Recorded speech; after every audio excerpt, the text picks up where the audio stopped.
We are now in the 5th day of the Iran-Israel war, and this is the 5th prophetic update I've done in the past few days, bringing you the most important critical analysis you need to be aware of as things really begin to intensify. So there's a big debate right now in the mainstream world.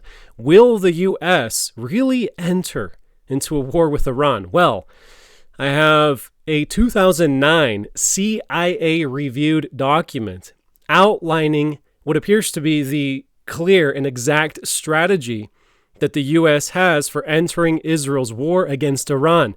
I also have some news about key military movements that the U.S. is making in preparation for war with Iran. And last but not least, well, the vast majority of people for a long time now have said the U.S. is not mentioned in Bible prophecy in the Bible at all.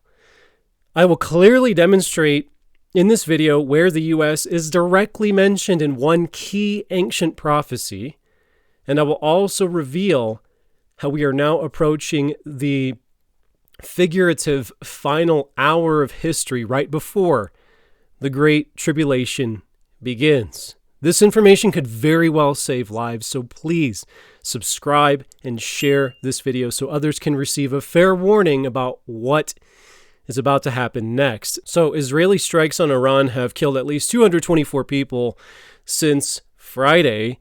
And according to Iran's health ministry, since the attacks began, over 1,227 people have been injured, more than 90% of the casualties being civilians. In Israel, it is being reported that there have been 24 killed, and they were victims of Iranian missile strikes that hit cities such as Tel Aviv, Haifa, and Petah Tikva. At least 10 people were killed in Iranian strikes on Sunday alone.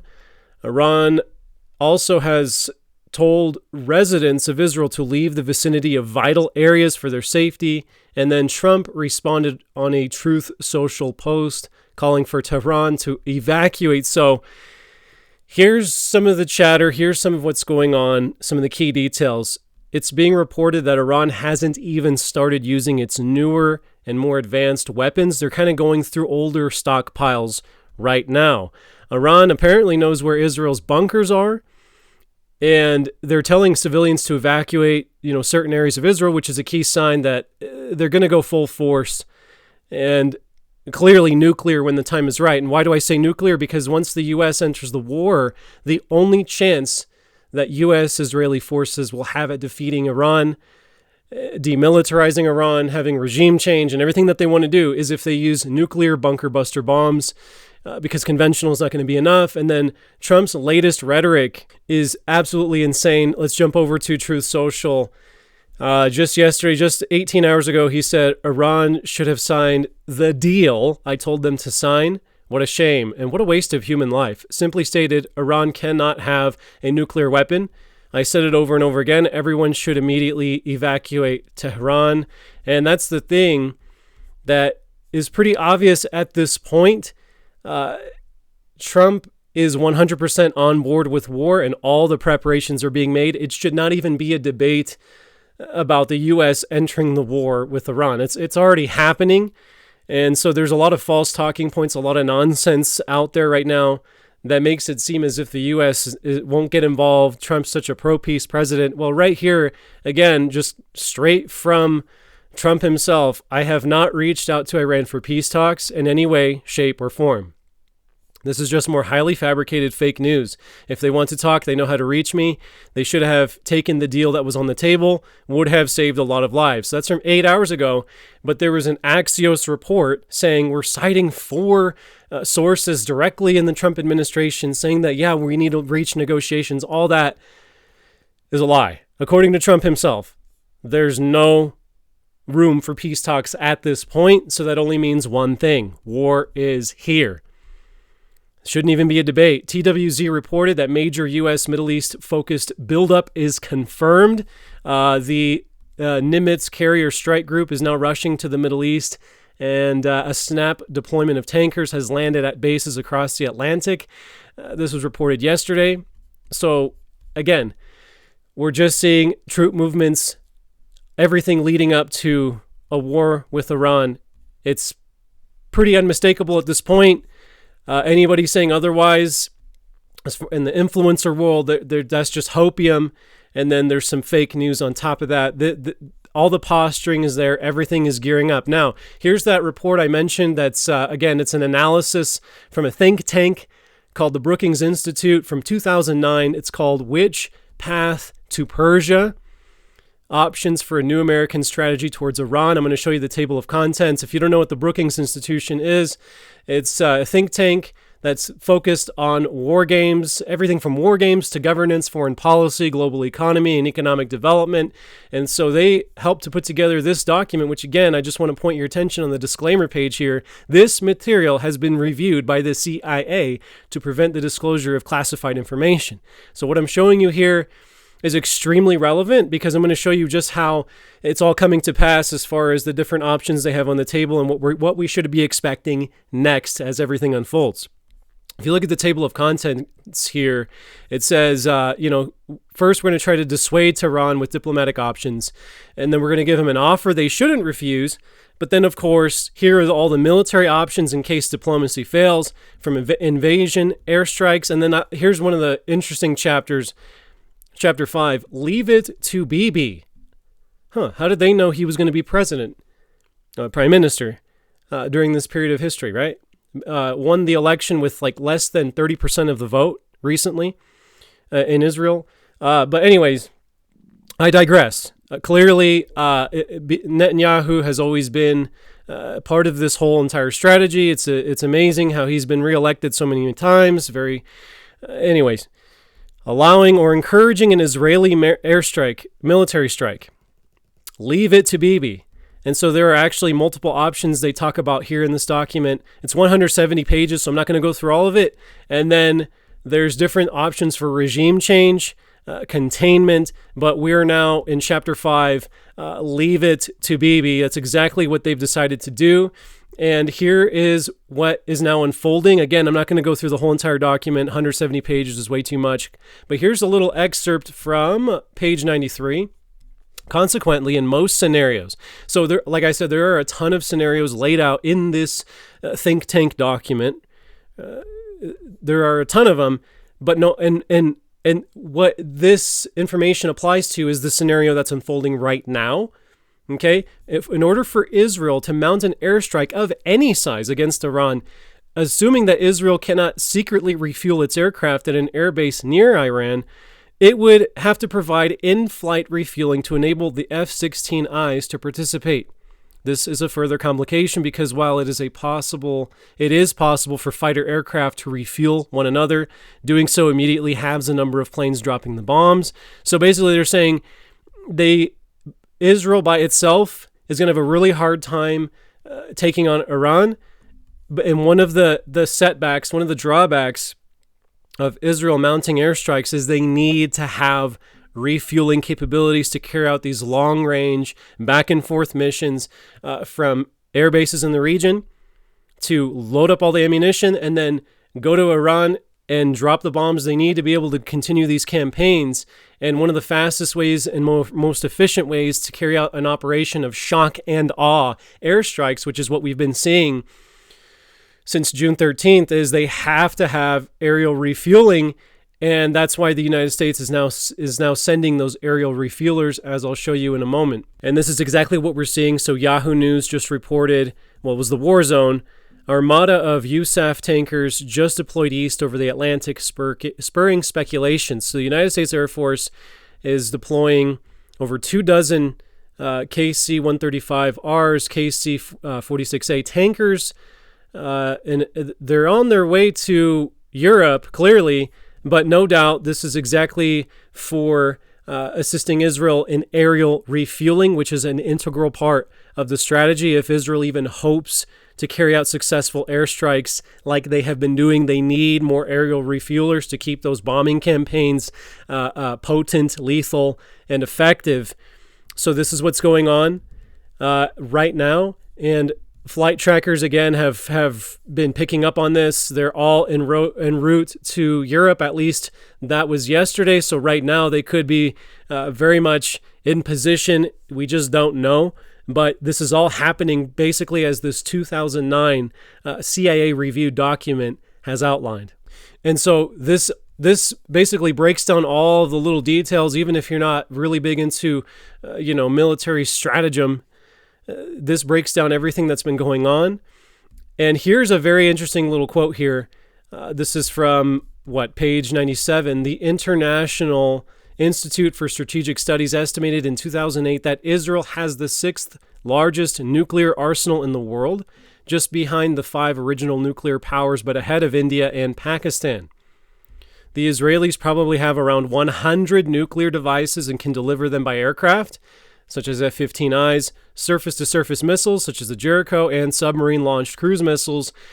So here's the key. Here's the key point of this document, one of the biggest points. Such an arsenal should suffice to deter Iran, but an American nuclear guarantee would provide the Israelis an extra measure of reassurance. If the United States guarantees Israel a nuclear umbrella, then Iran would know that no matter what damage it may inflict on Israel, the United States would be able to retaliate with overwhelming force. And so basically they're saying the extra measure of reassurance. The thing is that the U.S., as far as I understand it, is the only power that's capable with the bunker buster bombs that are nuclear to even hope to do any damage to the underground missile cities that Iran has distributed all over the mountainous terrain, especially of the western part of the country.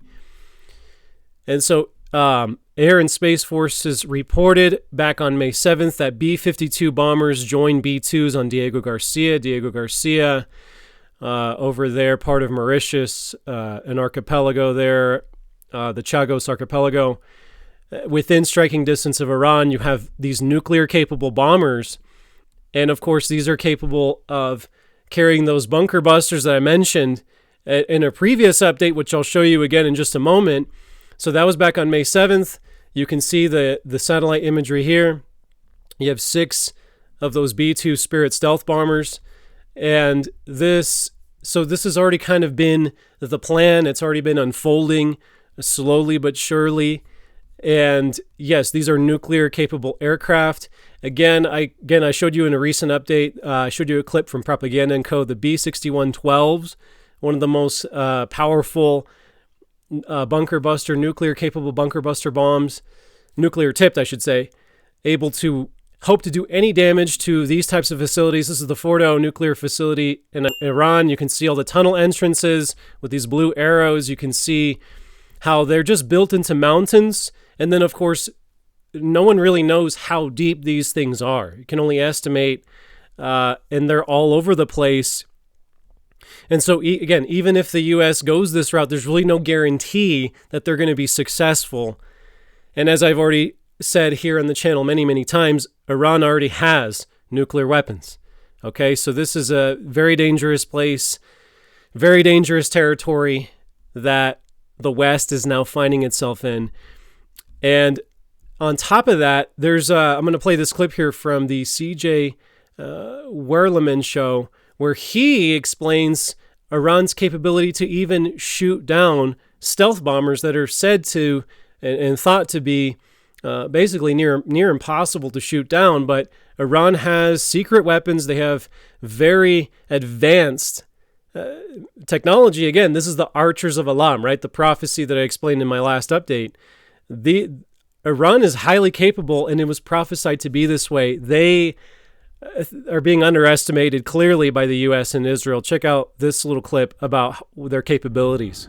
Iran's Khaybar-Shekan missile, which entered service in 2022, is specifically designed to bypass advanced air defense systems. It runs on solid fuel, meaning it can launch quickly, and its warhead is a triconic shape that stays stable even during extreme maneuvering. Iran says this missile can beat THAAD, Patriot, and Israel's David's Sling, and thanks to its terminal maneuvering ability, it can even strike moving targets like airborne bombers. There you go. So, like I said, I think the West has miscalculated this one. The whole narrative of Israel being invincible has now been shattered. this invincibility narrative that Israel can't be touched. Israel is not able to be defeated. The world is seeing. And you see Middle Eastern countries from Pakistan, Turkey, Iraq, everybody is saying, maybe we should join forces here. Especially Pakistan is the most intense rhetoric I've seen, urging Muslim countries to unite against Israel. The narrative is falling apart for Israel as this war continues onward. And again, I'm going to mention some older news here. This is from almost exactly a year ago. The House, according to Fox News, passes defense bill automatically registering men 18 to 26 for a draft in the event of a war. The selective service is already mandatory for male citizens from 18 to 24. They just bumped it up by 2 years. And as we saw in Ukraine, as things spiral out of control, this range gets bigger and bigger and bigger. Right now, they just bumped it up 2 years. We'll see what happens with that. But get ready for war. It's prophesied in the scriptures. I'm going to point your attention to a key. Verse, passage really of scripture from Ezekiel. It's going to blow you away, okay? And this is something that it's in Bible Prophecy Secrets. I wrote about this a while ago. Actually, the first time I mentioned this prophecy was in 2022. Been talking about it for a while. Ezekiel 22, the silver dross prophecy. Ezekiel 22:17, the word of the Lord came to me saying, Son of man, the house of Israel has become dross to me. They are all bronze, tin, iron, and lead. In the midst of a furnace, they shall become dross from silver. Basically, I'm just going to skip ahead. You shall be melted in its midst. So you might be thinking, well, this is historical. This already happened sometime in the past. Well, let me remind you of something very important here. Ezekiel was a prophet to the southern kingdom of Judah, okay? Very key piece of information. The house of Israel is referring to the northern kingdom that had already been conquered 150 years prior to Ezekiel writing this prophecy down. The house of Israel had already been conquered. Okay, so if you don't know what I'm talking about, if that just completely went over your head, I'm going to break it down. That there are two identities you need to know when you're opening up prophecy in the Bible. Two very key identities. Of course, there's more, but two key. House of Israel, house of Judah. In the book of Ezekiel, when I go to Blue Letter Bible, I do a word search for house of Israel. There are 83 exact phrases matching that house of Israel, all the way from chapter 1 all the way to, or chapter 3 of Ezekiel, all the way to the end of the book. If you type in the house of Judah on a keyword search software like this, house of Judah, you find house of Judah 5 times. So Ezekiel, even though he's in the south, prophesying to the south, he actually prophesied more about Israel in the north that had already been conquered, because it's a last days prophecy, than he ever talked about Judah, really, which is fascinating and is very profound. House of Judah. He only talks about house of Judah by name 5 times. Now, let me show it to you, because I know this is going to go over every normie's head. Everybody who's so accustomed to Sunday mainstream Christianity, you have probably no idea who the two houses of Israel are in prophecy, how significant that is, because I was there myself, okay? Raised in mainstream Sunday churchianity circles, and I had no clue what the prophecies were talking about when we're talking about house of Israel, house of Judah. These are the 12 tribes. Asher, Naphtali, Manasseh, Gad, Judah. This is all of them around the time of the Joshua conquest. But eventually, right after Solomon, Rehoboam and Jeroboam split. There's a big civil war almost that breaks out, but they just split. There's a northern identity called the Kingdom of Israel under Jeroboam. You have Kingdom of Judah in the south. These are the two houses. And again, just to make it crystal clear, context. Yeah, Ezekiel 9:9 tells you right here, the iniquity of the house of Judah, or house of Israel, that's the first identity. The iniquity of the house of Israel and Judah is exceedingly great, and the land is full of bloodshed, and the city full of perversity. This is God speaking. God is telling you there's two identities, house of Israel, house of Judah. So if you don't understand who the house of Israel is, which is what we're looking at in Ezekiel 22, You can go to the live tab of the Overcome Babylon channel here. Go to the live tab.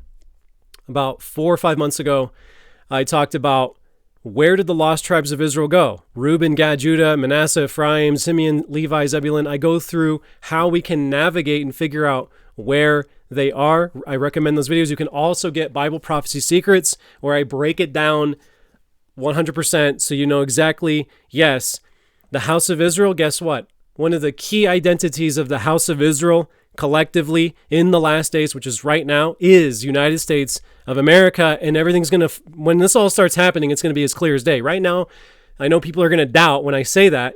You might even be doubting that. But I'm going to show you exactly what this says and how it's going to unfold before our very eyes. And then you're going to know that is the correct interpretation of the house of Israel as these things start to unfold. So again, Son of man, the house of Israel has become dross to me. They are all bronze, tin, iron, and lead in the midst of a furnace. They have become dross from silver. And again, I'm calling this the silver dross prophecy. God is really upset here. Look what he says. Therefore, thus says the Lord God, because you have all become dross, therefore, behold, I will gather you into the midst of Jerusalem, which is like the Washington, D.C. of 1948 Israel. I'm going to gather you into the Washington, D.C. of 1948 Israel, house of Israel, as men gather silver, bronze, iron, tin, lead, into the midst of a furnace to blow fire on it, to melt it. So I will gather you in my anger and in my fury, and I will leave you there and melt you. Yes, I will gather you and blow on you with the fire of my wrath, and you shall be melted in its midst. As silver is melted in the midst of a furnace, so you shall be melted in its midst. Then you shall know that I, the Lord, have poured out my fury on you. So what you're seeing right now with the very beginning, we're right at the door, it's just beginning of military buildup to protect Israel from Iran. We're starting to see this, right? More aerial refuelers. Another carrier strike group, which has about 7,500 personnel, American personnel on board. That's a lot, right? Eventually, at some point, the house of Israel is going to be gathered in Jerusalem, and there's going to be fire. Let me break this down a little bit more. Never, ever in history had the 10 tribes of the north, Israel, 10 out of the 12 were in the north. Never in history were 10 tribes gathered into Jerusalem to be judged. Never. This is an end times prophecy. It's never happened before. It didn't happen with the Babylonians because the Babylonians conquered the south. The Assyrians conquered the north, and the north wasn't gathered into Jerusalem. The Assyrians could not capture Jerusalem. They tried, but they failed. So that didn't happen under the Assyrians. It didn't happen in the Babylonians. It didn't happen under the Persians, Greeks, Romans. The northerners, because they were dispersed and kicked out after the Assyrian captivity, were never gathered into Jerusalem to be melted like metal. Now, when it says that dross, what is this whole idea of dross? That the house of Israel has become like dross. Well, it's like a sludge, like a scum layer. It's the impurities that cause weakness, defects. It's the undesirable, most undesirable parts of metal when it is being refined. Here's an example of what that looks like in this video here, where they're refining silver here in this big furnace. And you can see they're taking it off. They're skimming off the dross from the top. They're dumping it out. It basically, once that cools, it'll turn into basically powder or dust, and it's worthless.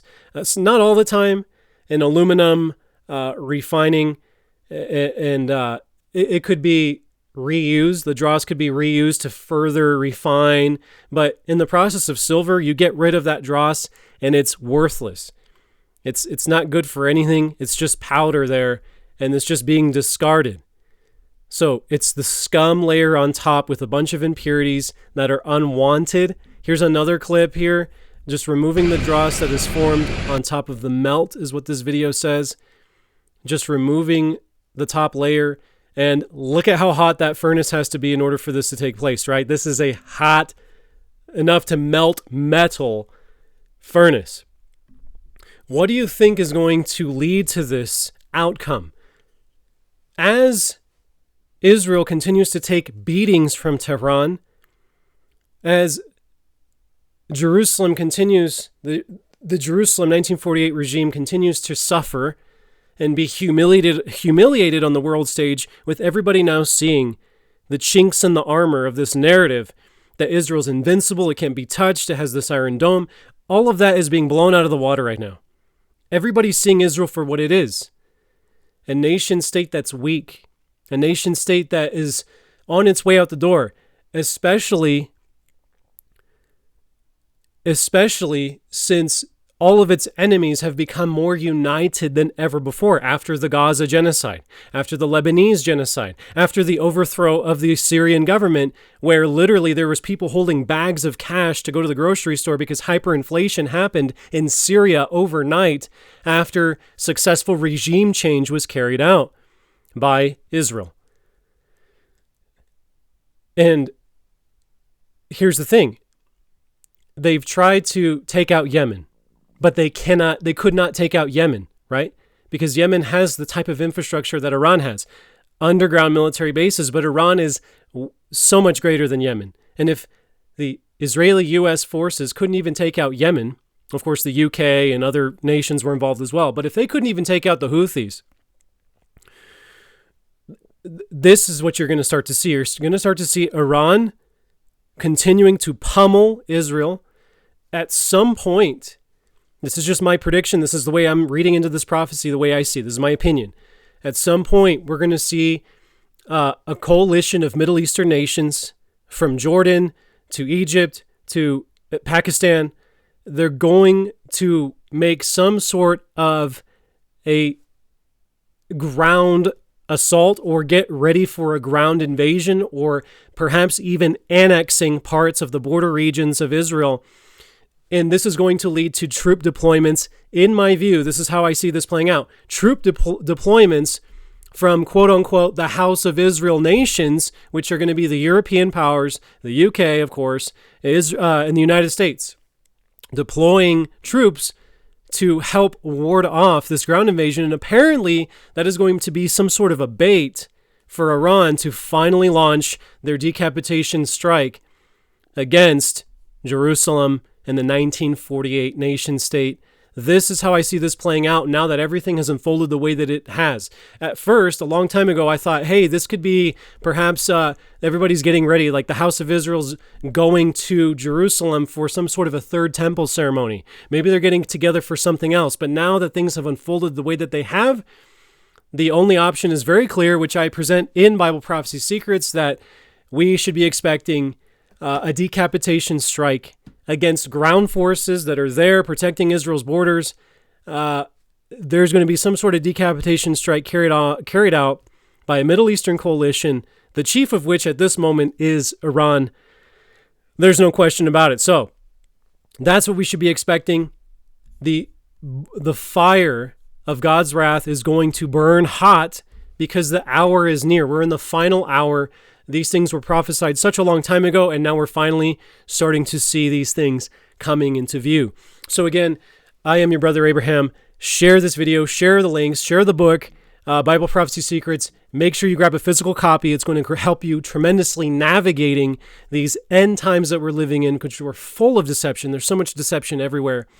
As usual, everybody's saying, oh, this is Ezekiel 38, 39. Israel's just going to be blessed forever. Nothing ever bad's going to happen to it. When literally it's mind-numbing nonsense, because Israel, if left totally untouched, totally intact, wants to usher in a third temple and a Jewish Antichrist figure.